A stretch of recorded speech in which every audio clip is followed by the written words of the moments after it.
ธุชนทั้งหลายวันนี้วันที่ 12 เมษายน 2569 ศรัทธาญาติโยมทั้งใกล้และไกลมาทำบุญตักบาตรถวายพระทหารเช้า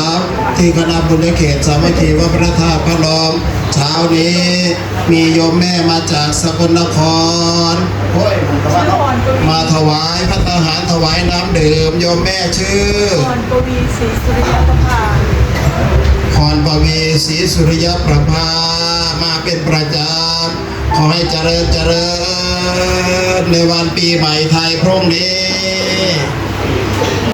ข้าวของข้าพเจ้าขาวอย่างโอวัวโยมเพียงหัวหวานปากบาทพระสงฆ์ดีใจจำลงมุ่งตรงต่อพระนิพพานขอให้พบดวงแก้วขอให้แคล้วปลอดมารขอให้ทันพระศรีอานในอนาคตการเรื่องหน้าโน้นเถิดอีกทางเมตยาทิมังหูตุสุขิตาหูตุยาตโยขอมีพระตั้งจิตเป็นกุศลบุญกุศลแผ่ไปให้ไพศาลถึงบิดามารดาครูบาอาจารย์มีดวงวานญาติมิตรสนิทชนคนเคยร่วมเคยรักสมัครใคร่ขอจงได้ในกุศลผลของฉันทั้งเจ้ากรรมนายเวรและดีวันขอทุกท่านได้กุศลผลนี้เถิดสาธุประชมทำงานมาถ่ายกูมือดกมาเลยหาพี่คนไหนคนชอบกระจกเลยเตะกระจกคนละกระจกคนละสี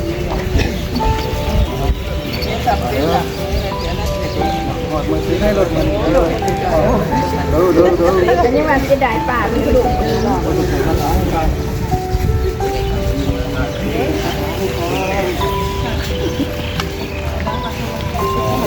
สิบภาษาให้ฟังกันมันจะสะกดไม่หมดไป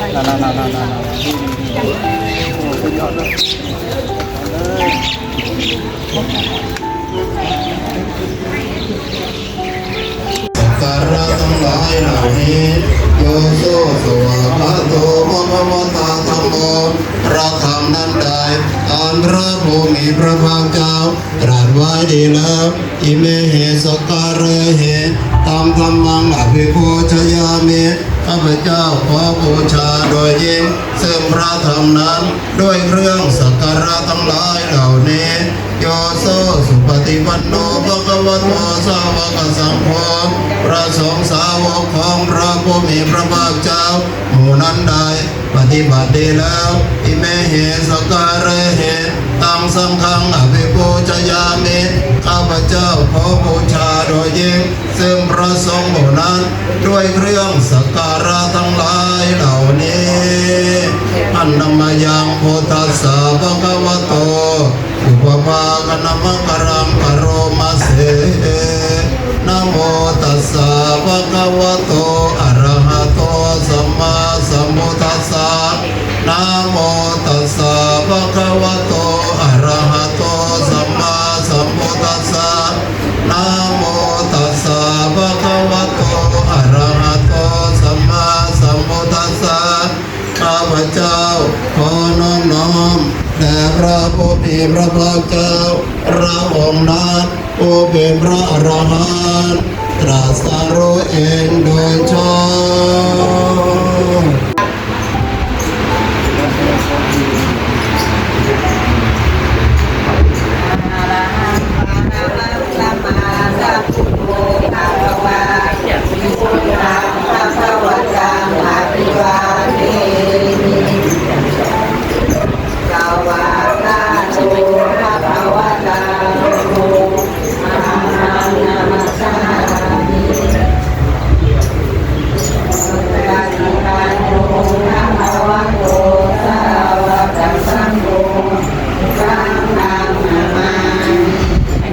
สามเณรตั้งใจฟังเรียกชื่อแล้วก็ขานรับชื่อประนมมือด้วยความเคารพประกอบไปด้วยสามเณรกัปปนาตาปูนกลับไปเยี่ยมบ้านสามเณรธนโชตโมหะกลับไปเยี่ยมบ้านสามเณรธนกรละครจันทร์อยู่บอกส่งเสียงดังหน่อยสามเณรธนกรละครจันทร์ สามเณรกิตติศักดิ์ศรีทาหารสามเณรนัฐกิจธรรมชาติจิรวัฒน์อะไรนะพรหมอารักษ์สามเณรนิธิเดชอินกองสามเณรอานนท์อินกองสามเณรภูมิทรัพย์สามเณรพาคินกลับไปเยี่ยมบ้านสามเณรทรงพลกลับไปเยี่ยมบ้านสุรินทร์กับเขาสามเณรกฤษดาแสนวิเศษสามเณรเมธาวิทย์หนูมาสามเณรธีรวิทย์เพชรดีคายสามเณรจิรายุทธอานทองสามเณรทักษิณลำลองสามเณรนิพัฒนาสาวังสามเณรพิชัยพิพัฒน์สามเณรอภิรมภักดีทันพาณิชย์สามเณรมกสกรเกี่ยวมุ่งปัจเยี่ยมบ้านสามเณรจิรชัยเงินอ่างสามเณรปัญญากรบำรุงสุขไปเยี่ยมบ้านปีเทอมสามเณรชนะชัยปัญญา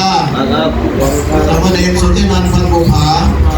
สามเณรตุลาบุตรนามกลับไปเยี่ยมบ้านสามเณรจิรวิทย์อ่านไปแล้วสามเณรทรัพย์วีศรีการกลับไปเยี่ยมบ้าน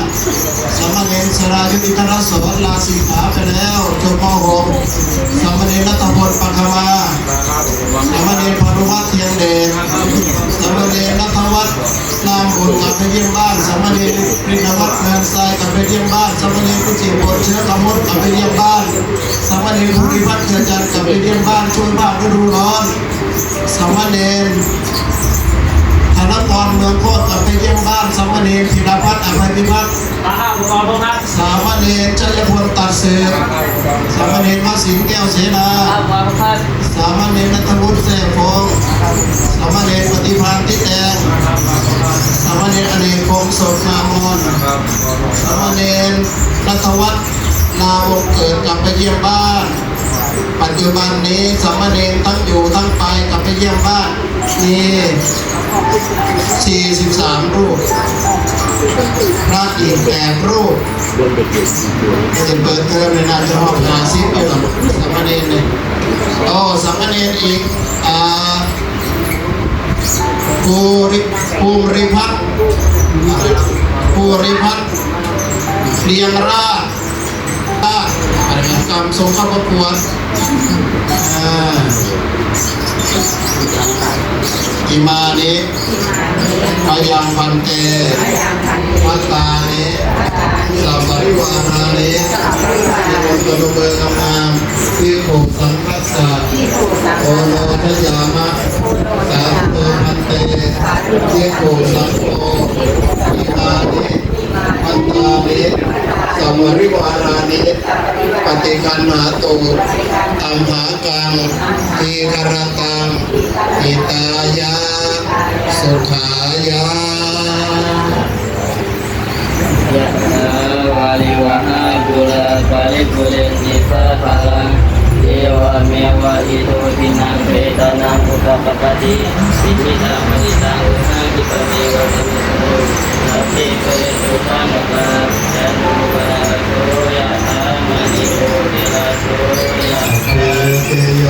วิมาชันโตสัพพะโรโควินาศตุมาเตภวะสันตรายโยสุขิติพายุโกภวะอภิวาทนาสิริสเนจังพุทธาปัจจายิโนจัตตารโอธรรมวัฏฏันติอายุวันโนสุขังภาลังอิมินาปุญญกเมนะอุปัชฌายาปุโนตระ